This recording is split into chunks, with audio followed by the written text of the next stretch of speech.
একজন বাইকওয়ালা গভীর জঙ্গলে, আর সেখানে ডাইনি ভূতের কাহিনী। রাত ৯টা বাজে, আকাশে চাঁদ মেঘে ঢাকা। রাহুল তার বাইক নিয়ে শহর থেকে ফিরছিল। শর্টকাট পথে ঢুকে পড়ল গভীর জঙ্গলের রাস্তা দিয়ে। বাতাসে অদ্ভুত ঠান্ডা, চারপাশে কেবল ঝিঁঝি পোকার ডাক। হঠাৎ বাইকের হেডলাইটে দেখা গেল সাদা শাড়ি পরা এক মহিলা রাস্তার মাঝে দাঁড়িয়ে। রাহুল ব্রেক কষে থামল। মহিলা মাথা নিচু করে বলল, আমাকে একটু সামনে পৌঁছে দেবে? ভয় পেলেও রাহুল রাজি হল।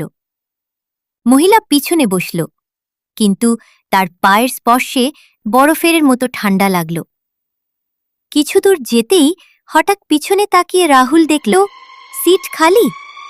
ঠিক তখনই চারপাশে ভেসে উঠল কর্কশ হাসি, আর গাছের ফাঁক থেকে সাদা ছায়া উড়ে এলো তার দিকে।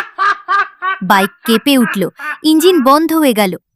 রাহুল মরিয়া হয়ে কিক মারতে লাগল, আর সেই ছায়া ধীরে ধীরে কাছে আসতে লাগল।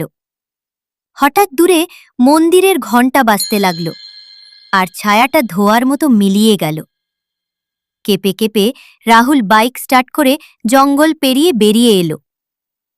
পরে শোনে ওই রাস্তায় অনেক আগে এক মহিলার মৃত্যু হয়েছিল, আর আজও নাকি সে লিফট চাইতে আসে।